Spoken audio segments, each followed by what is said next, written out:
Oh boy, man. Let's get ready to ruffle some feathers and get your jimmies all tangled up, because today we're talking about a topic that I feel like is going to set the whole hockey world on fire once this thing really starts picking up steam.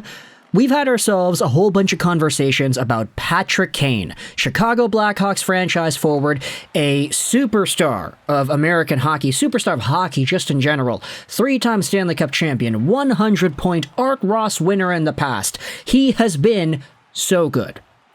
And the past few months' worth of his play have been really tainted by a poor Chicago Blackhawks team that he is a part of, not really having the finisher on his line like he had last season in Alex DeBrincat, and with his 10.5 AAV set to expire at the end of this year, the big thing everybody's been talking about with Patrick Kane has been the future. The trades. Where is this guy going to waive his no-move clause to? Where are the Chicago Blackhawks going to send him so that they could actually get some valuable assets for him before he becomes a free agent?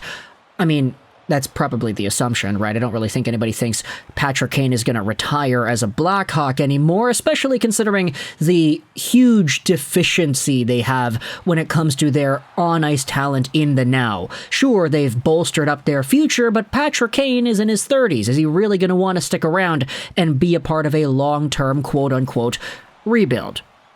This is why, when you talk about all the teams that have been linked to Patrick Kane, there have been other conversations popping up around here with different insiders and different sources going over pretty much every few teams every few days, but this is a pretty interesting radio segment that we had on TSN 1050 that kind of changes the game. The source here is none other than Carly Koliakovo, whom a lot of you might remember for being a former NHLer himself. He made an appearance on the show, and the clip was posted onto Twitter by Kyle Hall. Per Carly Koliakovo and TSN 1050, the two teams that Patrick Kane will waive his no-trade clause for are the New York Rangers and the Toronto Maple Leafs. And you can listen to the audio. He says pretty much the same thing. It's linked in the description if you want to go ahead and listen to it yourself. But when it comes to the Rangers being a team that Patrick Kane would want to waive to, that shouldn't come as a surprise to anybody. And we'll talk about that a little bit later. But the reason we're making this video in particular is because of that second team, the Toronto Maple Leafs. Now, this entire thing was posted onto an article on NHLTradeTalk.com. Patrick Kane reportedly has the Maple Leafs on his go-to trade list. We're going to be taking some excerpts from this article from yesterday, that's what it was, and just kind of using it as a guide to navigate this conversation here.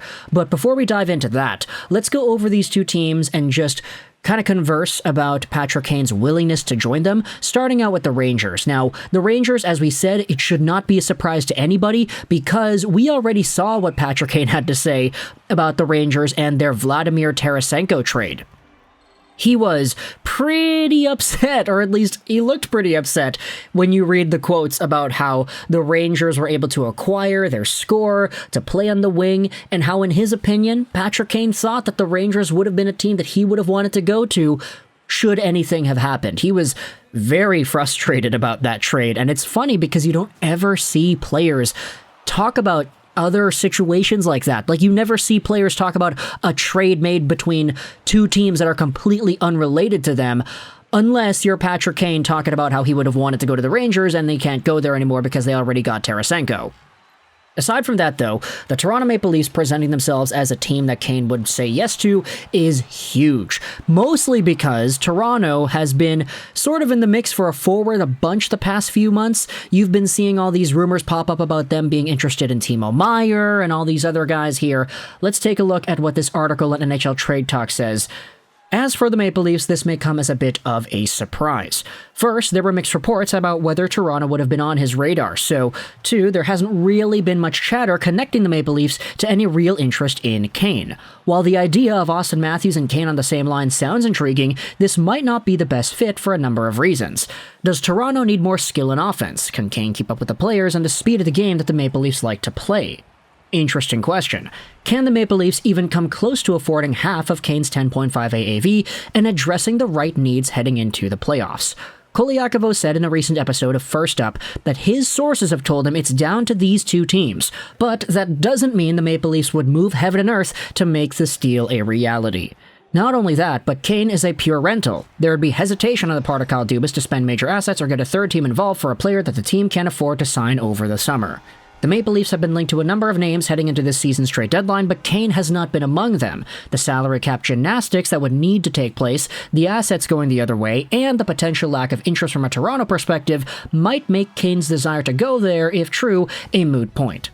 Toronto, after all, has just $296,000 in salary cap space, according to Cap Friendly. This idea sounds fun, but it doesn't seem all too realistic.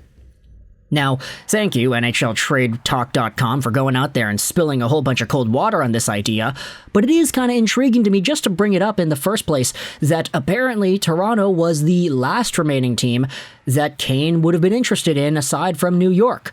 Of course, it would have been crazy to see the idea of Matthews and Kane playing on the same line manifest itself, but the article does make some very good points as to why this is less likely to happen than more likely, but I can't help but feel a little bit of sympathy for Patrick Kane in this situation. Now, I don't want to make it seem like I feel bad per se, like Patrick Kane's a 3-time Stanley Cup champion, he's got so much accomplished in his career, and he had the taxi driver incident, but for a guy who has been so good in his NHL career this entire time, just to have things fade away with Chicago like this, where all of a sudden the two teams that he wants to go to, one of which is not really accepting trades anymore for top forwards, and the other is Toronto, it does kind of put a really sour end to the career in Chicago that was Patrick Kane. Of course, that's assuming he does not re-sign with Chicago and ends up going somewhere else in free agency, but I mean, the guy has, what is that point production on this season so far? 35 points in 50 games played, on pace for a total of 55 points over 79. I'll admit, I do have Kane on my fantasy team, and he has been somewhat disappointing, but it's all on the premise that he gets traded to another team that is a lot better than Chicago, and he starts lighting it up over there. Maybe I'm just being really guilty and saying, hey, I want my fantasy team to do well, so I kind of want Kane to go to a team like Toronto. See him on a power play with Tavares and Matthews and Marner. Seeing Marner and Kane on the same power play unit would be absolutely bonkers, wouldn't it be? Like, they're so similar in terms of how they're able to read and pass in the offensive zone that I feel like it would be a match made in heaven, but of course, based off of the history of the Maple Leafs and where they are in their development, a lot of the guys in the Matthews era, it's difficult to really justify making these big-name trades for big-name players, especially if it's Patrick Kane, you know? So at the end of the day, even if Kane might want to go to a team like Toronto, it might just be similar to that of the New York Rangers. He may want it, but it's not really likely anymore. So let me know your thoughts in the comment section below if you are a Toronto Maple Leafs fan. What are your opinions on Kane wanting to go to your team? Do you think in any sort of world that can be used as leverage for Kyle Dubas to maybe attempt something like that? Would you have to get a third team involved? You would probably, right? I mean, 10.5 AAV, even cut in half is 5.25, so maybe cut that in half again and have another team involved so you only take on 25% of that salary. But at that point, you would have to shell out so much stuff that who knows if it's even really worth it, right? So you can let me know your thoughts in the comment section below. If you are a Maple Leafs fan, what are your thoughts on Kane wanting to go to your team? If you're a Chicago fan, what is it from Toronto that you would want specifically in a Patrick Kane type of move? Are there any specific prospects you're talking about? Rodion Amirov, maybe? Are there any extra draft picks you would need to get? Or is this really just a send us your best offer and we'll see what it is then? Let me know your thoughts in the comment section below. I hope you enjoyed this Juraj 9, and bye.